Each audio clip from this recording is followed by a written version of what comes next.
Bueno, nuevamente una alegría estar compartiendo este tiempo, el privilegio de compartir esta conferencia con ustedes, conocerles, conocer la obra acá, que no conocía nada. Es hermoso enriquecerse. La obra del Señor es una gran familia y cuando uno va a visitar lugares que no conoce, siente que conoce parientes que sabe que los tenía, pero que nunca los había visto, ¿no? Porque es así, el encuentro es pleno, es completo. Saber que tenemos el Espíritu de Dios hace que el encuentro sea así de pleno y de completo, aunque seamos tan desconocidos, y uno seguramente cuando me vaya me voy a ir extrañándolos, aún sin ser que seamos nada de parentescos, ¿no? Pero la familia de Dios es así, así que estoy disfrutando mucho. Fue una linda convocatoria esta a la mañana, desayunando, que genera un nivel de cosa amena y agradable. En el Amparo de la Cruz, nuestra iglesia, esa es la modalidad del domingo, del culto del domingo. Como les contaba en la reunión del jueves, nuestra iglesia está emplazada en un contexto social muy difícil, de mucho caos social, en el conurbano, en zonas marginales ahí entre Lanús y Temperley, de familias muy carenciadas, muy disfuncionales, y encontramos que esa es una manera linda de recibirlos al culto, ¿no? Desde una meriendas en nuestro caso, porque la reunión es a la noche, es a las 7, pero saben que 6:30 los esperamos con unas mesas así, igual que hicieron ustedes, y eso genera una sensación de cosa pareja, de igualdad, donde ellos no se sienten inferiores, por más que nosotros vayamos a la iglesia con autos y tal vez con otras ropas, aunque tengamos otro nivel cultural o de profesiones, cuestiones de autodiscriminación que a veces se generan en esas poblaciones, en esas franjas sociales, tratamos de nivelarlas y de borrar todo límite con ese encuentro,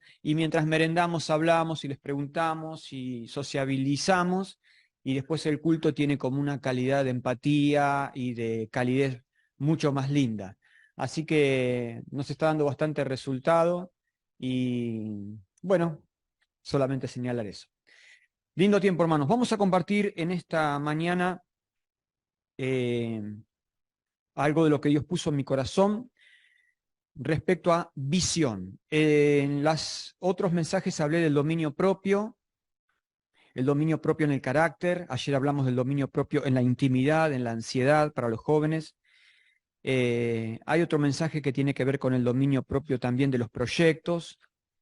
Pero hay un grupo de mensajes que los preparé o que el Señor me los dio en cuanto a ajustar, renovar visión. Porque estamos en un aniversario y siempre en los aniversarios tenemos que hacer eso. Y nuestra visión, entre varios nortes que tiene que tener, es la palabra y nuestro acercamiento a la palabra de Dios. No podemos evitar repensar esta cuestión de lo que tiene que significar la palabra de Dios en nuestra vida. Si dejamos de darle prioridad a este eje de nuestra vida, perdemos absolutamente todo el sentido de la vida cristiana. Lo perdemos. Queda disuelto en una estética de vida cristiana que es preocupante. El pasaje disparador, inspirador, es el que tenemos en labios del Señor Jesús. Le invito a que los busquen en Mateo 7, 24 al 27, muy conocido, y solo quiero leerlo como disparador y como inspirador del desarrollo que ahora vamos a hacer. Pero quiero que lo usemos como disparador porque son palabras ni más ni menos del Señor Jesús. Para el Señor Jesús, esto que vamos a leer es importante. El que lo tiene lo puede leer, por favor. Mateo 7, 24 al 27, bien conocido, el cierre del Sermón del Monte. Después de Jesús dar muchas enseñanzas, dice lo siguiente. ¿Quién lo lee? Muy bien. La clara comparación entre oír y hacer u oír y no hacer. Esto en esta ilustración tan brillante como todas las ilustraciones que el Señor Jesús utilizó, brillantes, eternas, que enhebraron el tiempo. Esta es una ilustración que se usa hasta en otras disciplinas, ni siquiera en el cristianismo, ¿no? El tema de construir sobre la roca y sobre la arena, producto de la sabiduría del Señor Jesús. La utilizó y aunque tiene un discurso poético y romántico y gráfico, es un axioma que el Señor Jesús instaló para que entendamos de lo que se trata su palabra.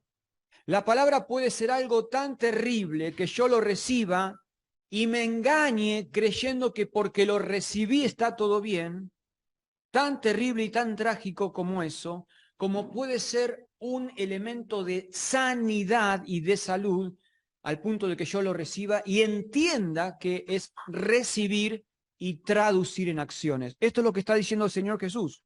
Es un axioma importante que entendamos que la palabra de Dios no es para oírla, sino para cumplirla. Si la pensamos como solo una fuente de información, de sabiduría y de conocimiento, y queda bloqueada solamente ahí, estamos en una verdadera tragedia, dice el Señor Jesús, porque es construir, pero es construir confundidos, pensando que está todo bien, pero estás construyendo sobre arena. Esa casa se va a destruir, dice Jesús. Pero si nosotros recibimos y cumplimos, podemos entender que vamos a construir. Por eso en esta ilustración tan romántica, tan poética del Señor Jesús, vuelvo a decir que hay un paradigma, hay un principio esencial que tiene que ver con cómo me predispongo para acercarme a la palabra de Dios. Si voy solamente a oír o si voy a oír y a cumplir. Ahora, hace unos meses atrás, estamos en abril y esto habrá sido en enero, no miento, perdón, en diciembre, cerrando el año, claro. Habíamos hecho ahí un Zoom con algunos hermanos muy conocedores de la palabra de Dios, de allá de la zona sur. Gracias, hermano, ahí me había traído, yo lo dejé allá. Gracias, gracias. Y debatíamos, no discutíamos, debatíamos respecto a algunas corrientes que han existido y de alguna manera siguen existiendo hoy de acercamiento a la palabra de Dios. Préstenme atención lo que les quiero explicar, espero poder explicarlo bien o de la mejor manera. Una primera corriente de acercamiento a la palabra de Dios es el radicalismo. Posturas radicales. Tal vez tienen que ver con un tiempo más pasado de la Iglesia, donde los posicionamientos ante algunas enseñanzas que se sacaban de la Biblia tenían una mirada radical. Esto también pasa en otras ciencias, el radicalismo. Son posturas a veces taxativas, de blanco-negro, de cero diálogo, de imposición, de colonización cultural, cuestionables en mi caso. Yo no quiero con esto tratar de generar ningún tipo de divergencia o de mala predisposición, pero esas posturas radicales se siguieron como una bandera de fidelidad a Dios, pero también se hizo mucho daño con ese radicalismo, mucho daño, ¿eh? Mucho daño. Se dejó afuera mucho de la vida y de la experiencia humana. La otra corriente de acercamiento a la palabra de Dios, que continuó y continúa, no es el radicalismo, sino el relativismo. El relativismo dice que todo es relativo. Este es otro problema también. Todo es relativo, todo se relaciona con la persona, con la cultura, con el tiempo, con la época. El relativismo también fue un diálogo complicado porque terminó relativizando las enseñanzas y muchas doctrinas que antes las defendíamos a capa y espada y ahora y son relativas. Entonces el relativismo es una posición también de acercamiento a la palabra de Dios cuestionable. Una nueva corriente o una tercera corriente de acercamiento que también afecta a otras disciplinas no es ni el radicalismo ni el relativismo, sino el revisionismo. El revisionismo. Hay revisionismo histórico, revisionismo en un montón de áreas de los saberes hoy en día. El revisionismo en el acercamiento a la palabra de Dios, en mi opinión, es tal vez el más apropiado. Siempre que tengamos en claro algunas cosas, ¿no? Algunos ejes cartesianos de lo que la palabra de Dios enseña y lo que no. Pero el revisionismo nos permitió, por ejemplo, que para preparar un mensaje yo pueda utilizar la Reina Valera 1960, la NBI, la NTV, la Biblia del Pueblo, lees todo y podés decir, bueno, creo que lo que quisieron interpretar los traductores bíblicos fue esto, porque el Espíritu Santo a mí me dice lo que yo puedo encontrar. El revisionismo me empodera de alguna manera y me permite entenderme en mi contexto, en mi historia, en mi cultura, en mi iglesia, y hacer que la Biblia pueda ser traducida, no modificada, no cambiada, pero pueda ser traducida a lo que estoy viviendo hoy. El revisionismo nos permitió tener una batería en la iglesia, qué sé yo, que antes esto hubiera sido una aberración. Y hoy si no está la batería nos sentimos como que nos falta algo, ¿verdad? A mí me pasa así. Cuando no está la batería siento que a la alabanza le falta algo, una tontería lo que estoy diciendo, pero nos pasa. ¿Por qué? Porque estamos aquí en 2023. El revisionismo nos permitió adaptarnos, adaptar Biblia a cultura y despojarla de muchas cuestiones que eran culturales, semíticas, epocales de hace 2000 años atrás, y entender que hoy una mujer puede estar al lado de un hombre sentado, y todas esas cosas que antes eran impensadas. Quiero hacer este preámbulo porque lo que vamos a leer ahora en Santiago, que es un escritor tan especial, Santiago, ¿verdad? Santiago te peinaba a contrapelo, no tenía grises Santiago, había que tenerlo de pastor a Santiago, ¿eh? Nos tendría todos bien cortito. Pero en esta rigidez que tal vez Santiago tiene, manifiesta cuestiones que son esenciales en cuanto a cuál tiene que ser la actitud personal para acercarnos a la palabra de Dios. Porque yo recién les hablaba de cómo la iglesia se fue acercando con este radicalismo, el relativismo y el revisionismo, pero más importante que eso es cómo cada uno de nosotros se predisponga. Entonces ahora vamos a nuestro pasaje central en Santiago, capítulo 1, versículos 19 al 27.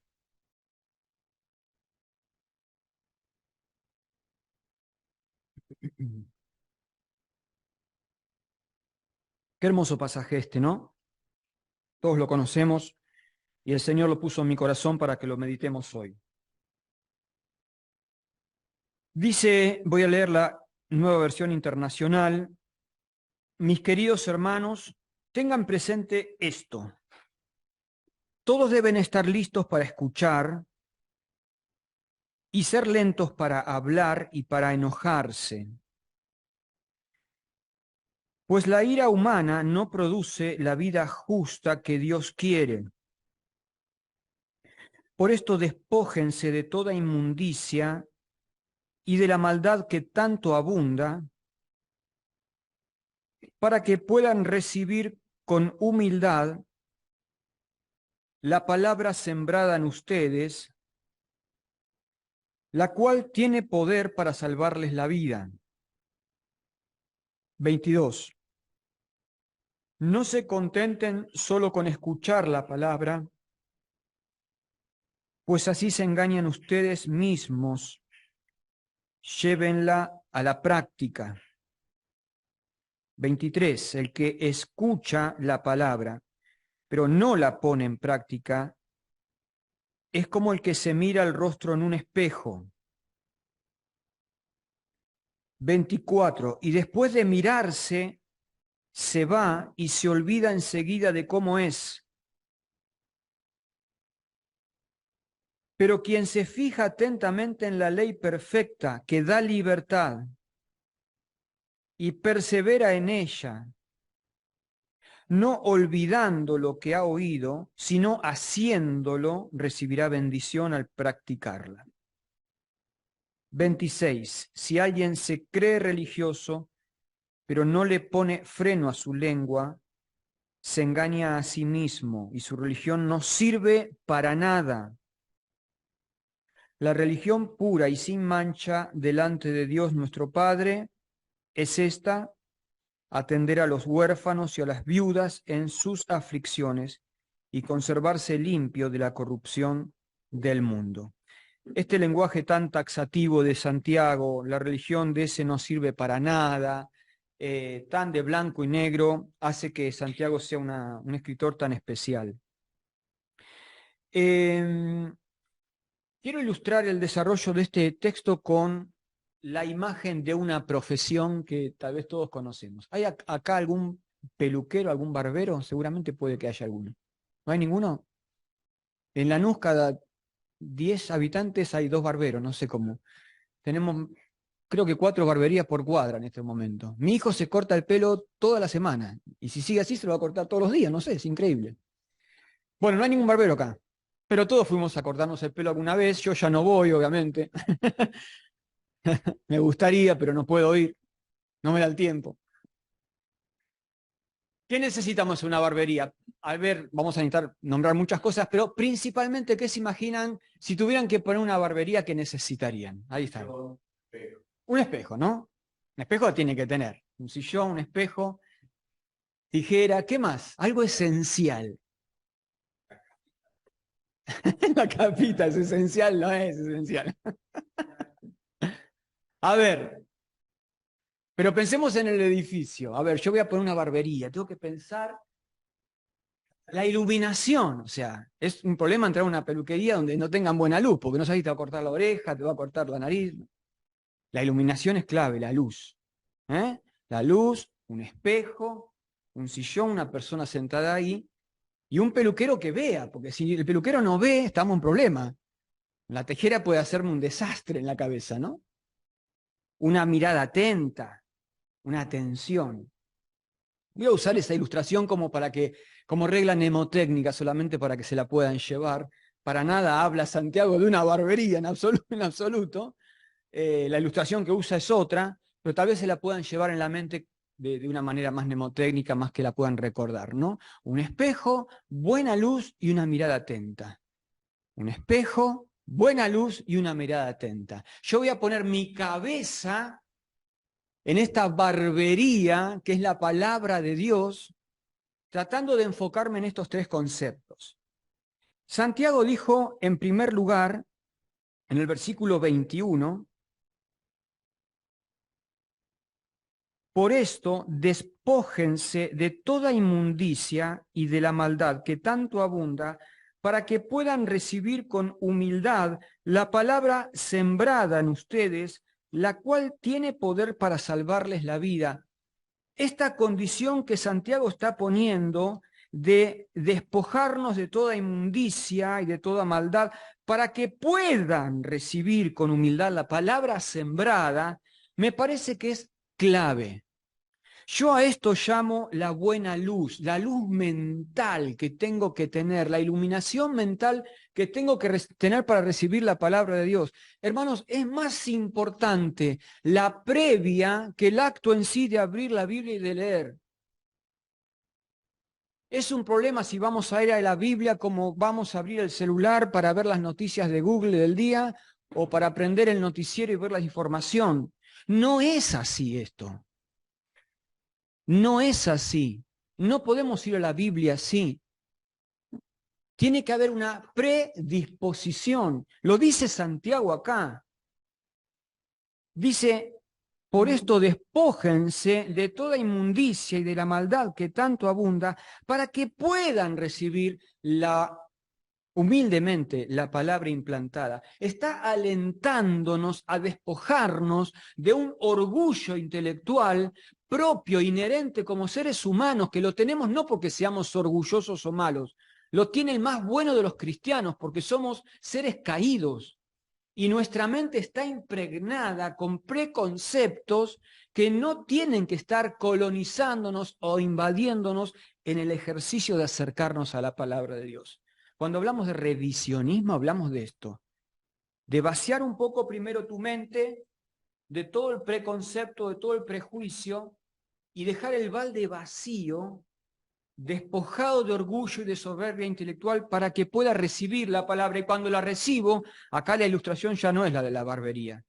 ¿Cuál es la ilustración que está implícita ahí?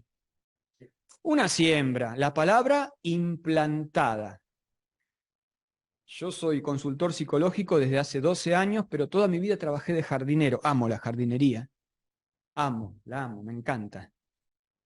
Y es maravilloso entender que cuando vos tenés un suelo preparado, tenés mucha más garantía que lo que sembrás, o que el gajo que haces, o que la planta que vas a poner va a crecer mejor. Esto es así de fácil. Esto es así, la naturaleza es así. La Biblia, la palabra de Dios, va a empezar a hacer un efecto de crecimiento, de germinación, de desarrollo y de fruto si hay un terreno preparado. La parábola del sembrador, otra vez, otra ilustración brillante del Señor Jesús. Tierra dura, espinos o roca, o un terreno fértil, preparado para recibir, entonces ahí la palabra germina. Yo creo que esta es gran parte de la razón por la cual hay falta de desarrollo espiritual. Yo creo que esta es gran parte de la razón por la cual hay falta de desarrollo espiritual y de crecimiento espiritual en los creyentes hoy. No entender que esto es más que un libro. Tengo que estudiarlo con reglas hermenéuticas como cualquier libro, pero esto es vida. Recién hablábamos con Osvaldo, mientras desayunábamos, respecto a esta cuestión de la inteligencia artificial. ¿Saben de lo que se trata eso? Es una aplicación que tenés en celular, en la cual vos, por ejemplo, si sos un arquitecto y tenés que diseñar una casa, tenés en la aplicación decir, bueno, tengo que diseñar una casa de tal medida, con orientación hacia el norte para tantas personas, cargo esos datos y la inteligencia artificial en cuestión de minutos me va a diseñar toda la casa, un trabajo que un arquitecto antes tenía que estar 3 meses haciéndolo, diseñándolo y pensando. Hoy la inteligencia artificial te resuelve situaciones profesionales.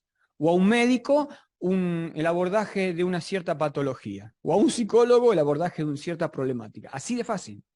La inteligencia artificial va a ir desplazando las profesiones. Pero hablábamos con Osvaldo y Osvaldo me decía algo que yo no sabía, que la inteligencia artificial también está aplicada hoy en día a estudiar la Biblia. Por ejemplo, Santiago 1, ta, ta, ta. Entonces cargo Santiago 1, ta, ta, ta, ta, ta.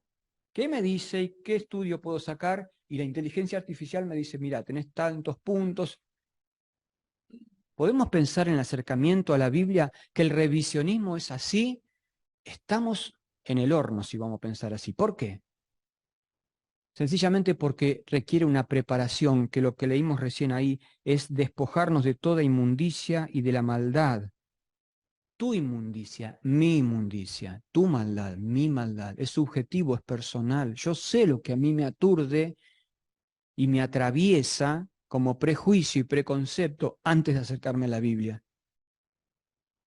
Entonces Santiago nos está alentando a que pongamos nuestra mente en luz. Acuérdense de la barbería.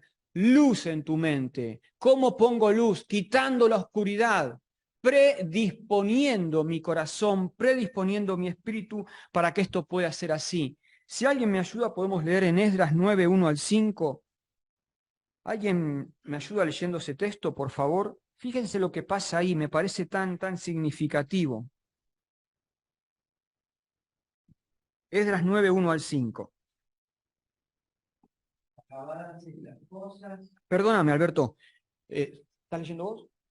Pongo en contexto, porque no puse en contexto. A ver, lo que vamos a leer ahora de Esdras, dentro de la reforma que viene a ser Nehemías, en la reconstrucción de Israel después de 70 años de cautiverio. Nehemías reconstruye la muralla, pero en un momento viene Esdras, que Esdras era una persona de gran capacidad y de conocimiento de la ley, un gran orador, un gran reformador espiritual, y lo que va a leer ahora Alberto tiene que ver con eso, con cómo Esdras va a pensar y a sentir esta cuestión que tiene que ver con la palabra de Dios. Bueno, me encanta, la Biblia me encanta y el Antiguo Testamento me encanta porque tiene tanto de la descripción anímica, ¿no? Psicológica, fisiológica de los personajes bíblicos, ¿no? Ahí Esdras en su diario personal escribe cómo vivió ese momento y lo que le generó el recibir la noticia de cómo el pueblo estaba viviendo, en qué nivel de oscuridad, en qué nivel de patología. A Esdras esto lo desesperó, lo angustió, y dice que se arrancó los pelos, se arrancó la barba, se tiró al piso, se puso a llorar, estuvo afligido, describe todo el acting fisiológico que le generó, y no porque era un acting, no era un actor Esdras, le pasó esto a Esdras. Entonces se va a predisponer de una manera especial para hacer todo lo que después va a tener que hacer Esdras. Pero quiero usar esto como un ejemplo tal vez extremo de alguien que predispone su corazón y su vida para acercarse a la palabra de Dios. Hay muchos hermanos jóvenes acá y la vorágine de este sistema nos pone en un modo en el cual parece que vamos leyendo el devocional mientras cargamos en el vasito térmico el café con leche y salimos con los auriculares a correr. Y esa manera de pensar en alimentarme espiritualmente, en recibir la palabra de Dios, no la desprecio, no la menosprecio, pero te vas a perder lo mejor de todo.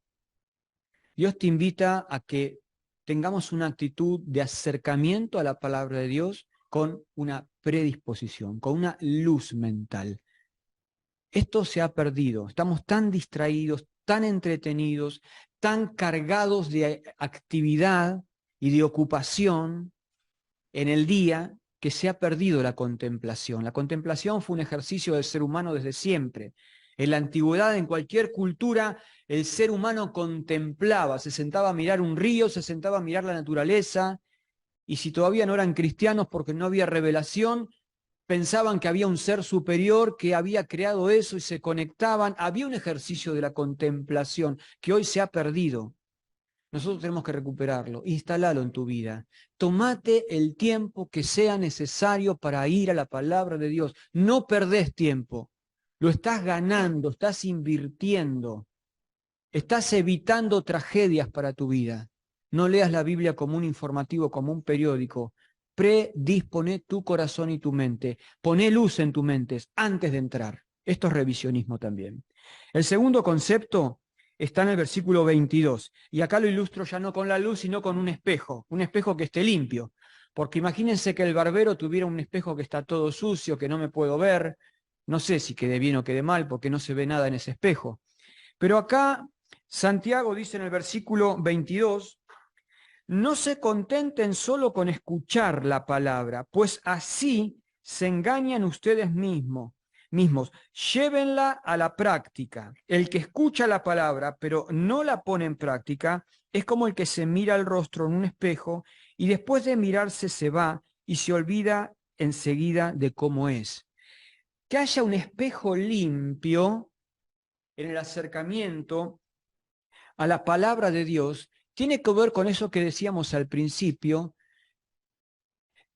que es el hecho de que lo que voy a recibir y escuchar lo voy a tener que poner en práctica. Ahí el espejo está cumpliendo una función, si no, no cumple ninguna función el espejo, solo refleja y no modifica, no cambia nada.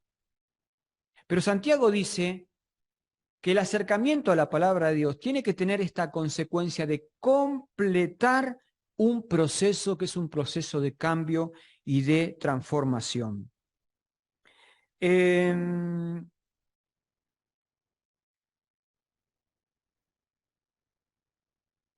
Siempre decimos que el Evangelio debe generar una transformación social. O sea, cuando Dios pensó en el Evangelio eterno, lo pensó para salvar el alma de las personas, la vida de las personas y la sociedad de las personas. Si las personas se rigieran por principios bíblicos, la sociedad no sería lo que es hoy, claramente, eso es incuestionable. El fracaso social que estamos viviendo no es porque el Evangelio no sirva, sino porque las personas no lo quieren aceptar y no lo quieren cumplir. Si no, no necesitaríamos reglamentar todo tanto. Pero el corazón humano, que vive enfocado en transgredir todo el tiempo la ley, hace que los principios bíblicos no tengan eficiencia social. Ahora, es importante que entendamos que nosotros como creyentes tenemos que cumplir ese proceso de transformación social generando cambios en nosotros que impacten en la sociedad. Nuestra iglesia, al Amparo de la Cruz, yo les decía que está con una visión de predicar un evangelio integral. Ayer leíamos 1 Tesalonicenses 5, 23 y 24 y hacíamos énfasis en lo que Dios dice. Todo vuestro ser, espíritu, alma y cuerpo sea guardado. El objetivo de Dios es salvar la vida entera del ser humano, no solo el alma de la condenación eterna, sino tu experiencia acá y que vos puedas vivir una salud mental, una salud emocional, una salud física. Este es el objetivo pleno del Evangelio de Cristo, salvar todo el ser humano. Completo, todo vuestro ser, espíritu, alma y cuerpo, sea guardado irreprensible. Ahora, ¿vamos a lograr ese efecto en la sociedad de generar cambio y transformación si no cambiamos nosotros? Eso es una hipocresía, hermanos.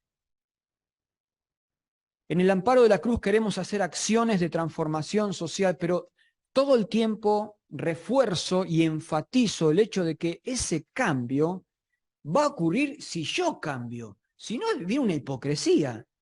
Es como estar en un espejo sucio, dice Santiago. Es como mirarte al espejo y decir, yo tendría que ser un mejor ciudadano, yo tendría que desarrollarme personalmente, yo tendría que cambiar mi carácter porque la palabra me enseña, yo tendría que ser un mejor administrador de mis finanzas porque la palabra me lo enseña, yo tendría que llevar una conducta sexual más saludable porque la palabra de Dios me lo enseña, yo tendría que tener A, B, C, D, todas las características que la palabra de Dios te viene a traer a tu vida para que vos cambies, para que con mi cambio yo pueda afectar a la sociedad.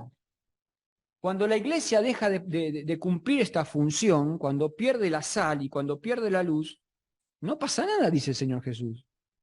Si la sal se vuelve insípida, ¿con qué será salada la tierra? Si la luz que en ustedes hay es oscuridad, ¿cómo van a iluminar en las tinieblas?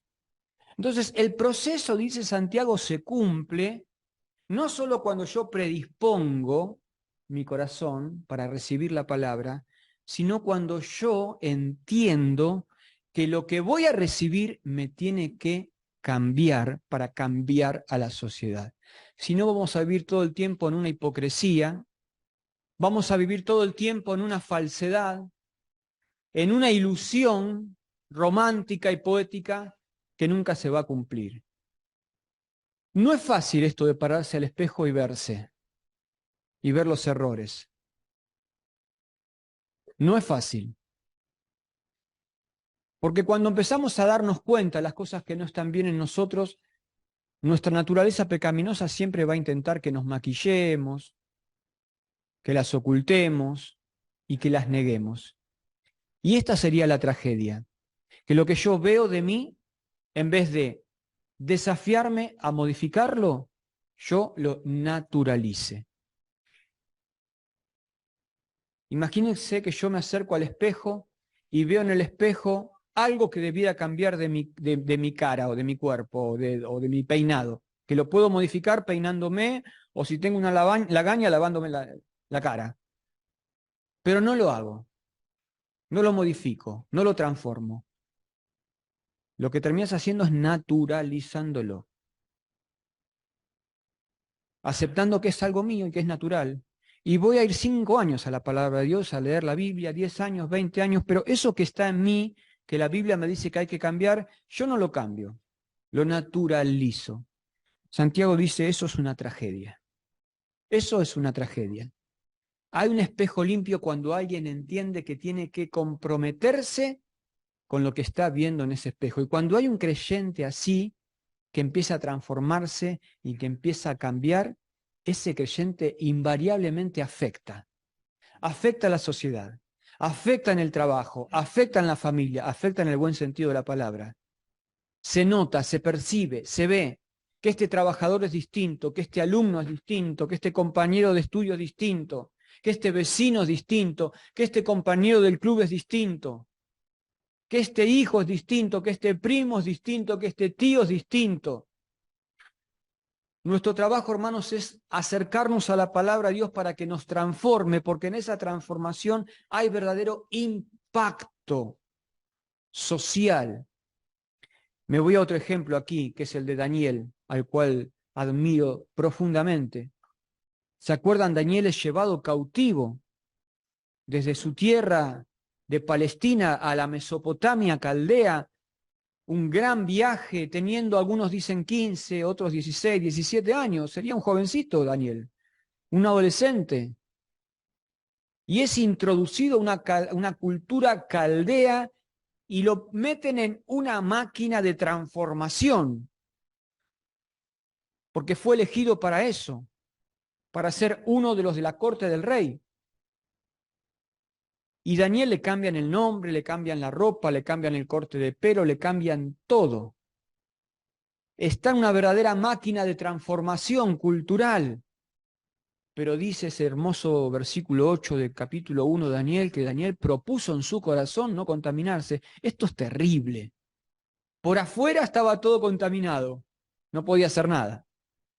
Pero por adentro estaba impecable en sus convicciones. Se mantenía mirándose en el espejo interno de su vida y de su corazón y decide y resuelve no contaminarse y agradar a Dios. ¿Cuál es el resultado? Este jovencito que entró a esta máquina de transformación cultural, este jovencito después transforma toda la cultura caldea.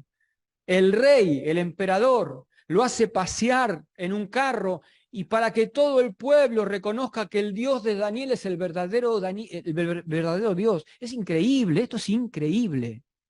Estamos hablando de la cultura caldea, una de las más fuertes de la historia.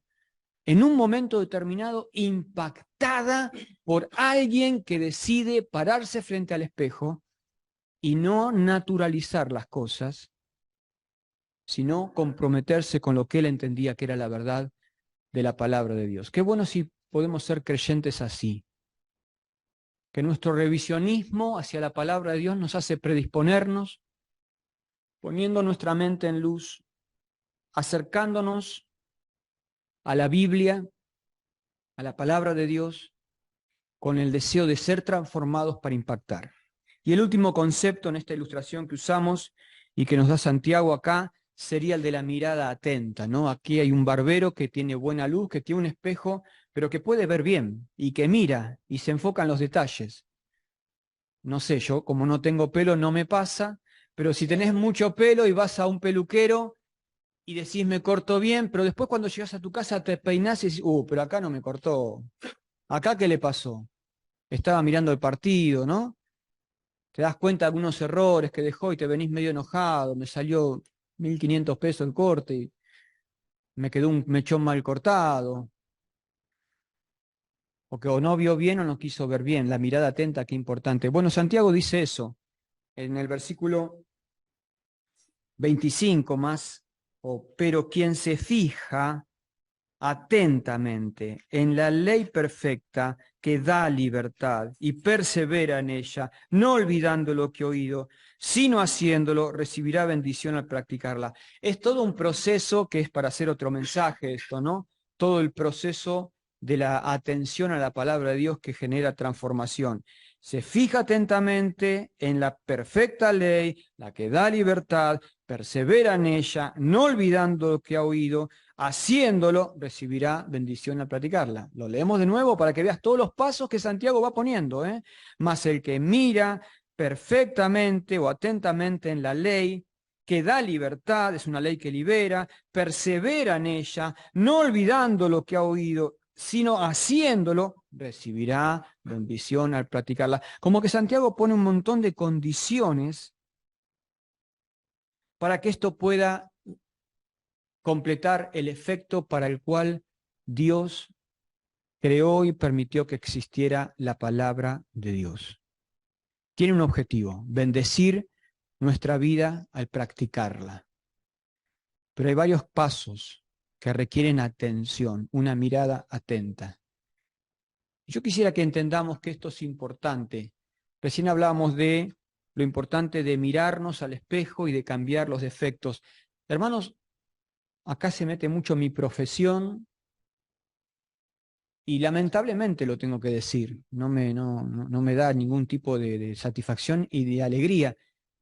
Como soy cristiano, la mayoría de mis pacientes son creyentes, vienen de iglesias por recomendación o porque siempre un creyente busca un psicólogo cristiano y es lo más recomendable, la verdad. Es un problema cuando un creyente va a un psicólogo que no es cristiano, porque se lo aborda desde otro paradigma humanista que es bastante complicado y peligroso. Si alguno necesita en algún momento terapia, está muy bueno, porque a veces hay cosas con las que no podemos manejar, pero sería bueno que elijas una persona que tenga tu fe, para que te pueda guiar con la Biblia. O sea, en mi estantería de libros hay un montón de libros de Freud, de todos los que tuve que leer, pero está la Biblia ahí, una Biblia bien, bien grandota tengo que me trajo mi mamá, mi papá de Ecuador, es enorme la Biblia, cosa que se vea de todos lados, lo pongo ahí brillante, como para que sepan que esa es mi manual de instrucción y mi vademecum, de alguna manera. Pero lo que iba es que a veces escucho historias que son preocupantes, que en un cristiano, y a veces de años, existan. Y esto no es para condenar ni descalificar a nadie, sino para visibilizar cuestiones que tal vez te estén pasando. No te sientas que sos un enfermo, un hipócrita o un lobo vestido de cordero porque te estén pasando algunas cuestiones medio patológicas. Problemas de carácter, de violencia, de agresividad, problemas difíciles en cuanto a la sexualidad, en cuanto a orientación sexual, en cuanto a adicción, a compulsiones sexuales, adicción a la pornografía, a la masturbación. No te desesperes por si tenés algunos problemas en cuanto al manejo de tu ánimo, tu tristeza, tu angustia, tu depresión. Si tenés temas con tus obsesiones que te llevan a veces a estar irritables por el orden, por la limpieza o por la seguridad, o mecanismos sobreprotectores. Hay tantas patologías que podemos tener en nuestras vidas, aún siendo cristianos. Lo que yo sí quiero decirte que, como dice aquí la palabra de Dios, el que mira atentamente en la perfecta ley, en la que da libertad y se cumplen todos los procesos, vos tenés la garantía en el Señor de que la palabra de Dios te va a liberar. Amén. Si no creemos esto, los creyentes, estamos en problemas grandes. Que una persona del mundo no pueda encontrar libertad para sus ataduras y sus problemas, y bueno, lamentablemente es lógico. Pero que un creyente no pueda encontrar solución a sus problemas, eso es un problema. Entonces yo te invito a que no naturalices y no te amigues con tus pecados. La vida cristiana se trata de superación. Hemos hecho una teología de la consolación que para mí también ha hecho mucho daño. Dios te consuela, Dios te entiende, Dios te ayuda, Dios te ve, Dios no te desprecia. Sí, pero Dios también te quiere cambiar. La teología de la consolación a veces genera como una vida cristiana chata, mediocre, sin transformación y sin superación, porque como sé que Dios me perdona, que Dios me acepta, que Dios me entiende, que Dios me consuela, parece que entonces no tengo que cambiar nada. Eso es patológico, eso es casi apócrifo.